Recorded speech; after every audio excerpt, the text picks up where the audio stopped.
Hello बच्चों, क्या हाल चाल? बढ़िया। तो welcome to class 12th physics electrostatic class 12th। आज हम पढ़ने जाएंगे बेसिक्स। लेक्चर 1 में हमें बताया था मैंने आपको इलेक्ट्रोस्टैटिक्स। भैया क्लास 11th की आप अगर चैप्टर नंबर 5 पढ़ के आए हो तो उसमें आपको पता चलेगा classical physics Newton's laws of motion, जो कि रियल लाइफ में होता है। अब ये कौन सी चीज़ है? ये है चार्ज की दुनिया। चार्ज यानी इलेक्ट्रॉन। सर हम कहते हैं कि चार्ज दो प्रकार के होते हैं, पॉजिटिव नेगेटिव। लेकिन असल में पॉजिटिव जैसा कुछ होता नहीं है। पॉजिटिव का मतलब होता है इलेक्ट्रॉन डेंसिटी कम होना। क्या होना? इलेक्ट्रॉन डेंसिटी कम होना। तो नेगेटिव का मतलब क्या होगा? Definitely electric electron positive electron density sorry electron density ज़्यादा होगी। डेंसिटी ज़्यादा होगी। अच्छा, मान लो कि सर अगर कोई चार्ज है, उसमें हमें कैसे पता चलेगा कि ये नेगेटिव है या पॉजिटिव? देखो, चार्ज कभी नेगेटिव या पॉजिटिव नहीं होता। उसके अंदर की इलेक्ट्रॉन की संख्या नेगेटिव पॉजिटिव को दर्शाती है। अगर मान लो कि कोई चार्ज है, उसके अंदर 10 इलेक्ट्रॉन है, डेफिनेटली वो नेगेटिव चार्ज है। अगर 10 प्रोटॉन है, डेफिनेटली वो पॉजिटिव चार्ज है। तो सर इसका मतलब हमें ये हुआ कि चार्ज चार्ज स्टेबल होता है। डेफिनेटली चार्ज स्टेबल होता है। ठीक है। अगर आप आपने एनसीईआरटी पढ़ी है तो एनसीईआरटी की लाइन में हमने दिखाया गया है कि सर 1 कूलम चार्ज बहुत बड़ा चार्ज है। सर ऐसा क्यों? अगर 1 कूलम चार्ज, अगर मैं आपको बताऊं कि सर 1 कूलम चार्ज कैसे बड़ा है, तो 1 कूलम चार्ज से हम पूरे सोलर सिस्टम को चला सकते हैं।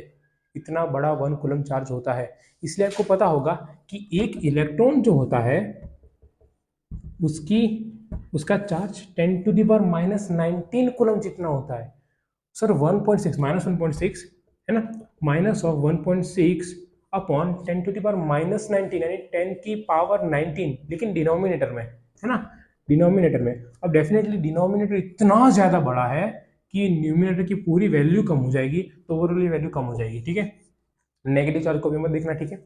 आपने अभी तक पढ़ा होगा इलेक्ट्रॉन पॉजिटिव नेगेटिव होता है, लेकिन यहाँ पे इलेक्ट्रॉन पॉजिटिव भी हो सकता है, जिसे हम प्रोजिट्रॉन कहते हैं, जो आगे आएगा।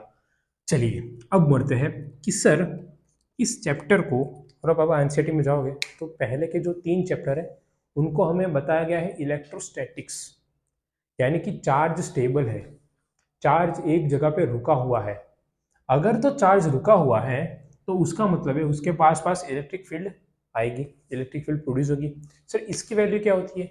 इलेक्ट्रिक फील्ड देखो, वैसे तो बहुत आप पढ़ोगे तो बहुत ज़्यादा आएगा, जैसे electric field due to a shell, a curve, infinite sheet and a long pen. ये सब सारी बड़े बड़े जो टॉपिक्स है वो आएंगे गाउस लॉ से।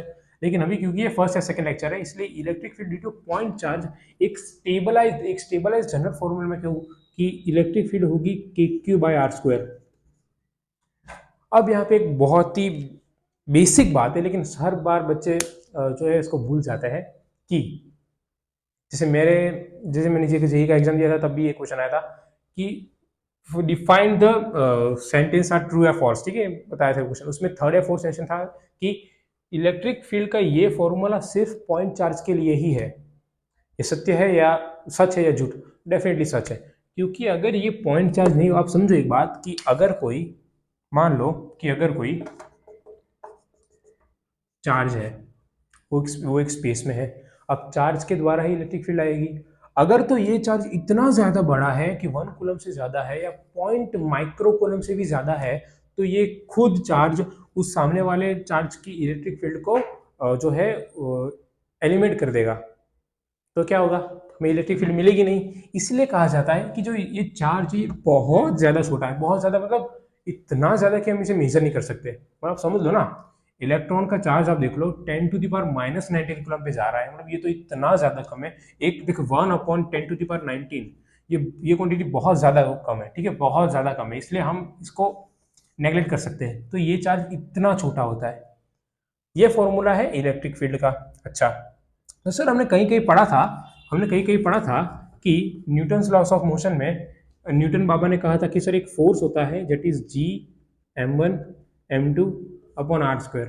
सर ये तो इलेक्ट्रोस्टैटिक है, यहाँ पे ये कहाँ से आ गया बीच में? तो भैया यहीं से तो बात बनेगी। हमने देखा था कि फोर्स, न्यूटन का फोर्स क्या है? G m1 m2 upon are square. अगर न्यूटन का फोर्स ये है तो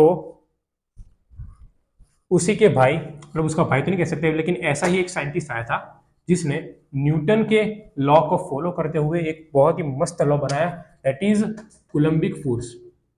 क्या बनाया? Coulombic force. सर इसकी वैल्यू क्या होती है? जैसे यहाँ पे था जी, ग्रेविटेशनल कांस्टेंट, पूरी धरती के लिए समान है ना, धरती के बाहर जाओगे तो वेरी करेगा। वैसे ही यहाँ पे एक फोर्स कूलम्बिक बनाया था, ये आप ब्रह्मांड की किसी भी जगह पे चले जाओ ये स्टेबल रहेगा, ठीक है। इसकी वैल्यू थी that is 1/4πε0 into Q1 Q2 upon are square. अब क्योंकि जो फिजिक्स इन मैथमेटिक्स होते हैं वो बहुत आलसी होते हैं, ठीक है, तो इतना बड़ा इक्वेशन नहीं लिखते। वो क्या करेंगे, इसको शॉर्ट फॉर्म में कन्वर्ट करेंगे, यानी 1/4πε को के Q1 Q2 बटे आर स्क्वायर लिखेंगे। अच्छा सर, मतलब ये सेम टू सेम कहीं ना कहीं तो लग रहा है, जहाँ पे ग्रेविटेशन कांस्टेंट की वैल्यू का स्थान कूलम्बिक कांस्टेंट ने ले लिया, मासेस का स्थान चार्जेस ने ले लिया। तो ये हम 11th में पढ़ते हैं, ये हम 12th में पढ़ते हैं।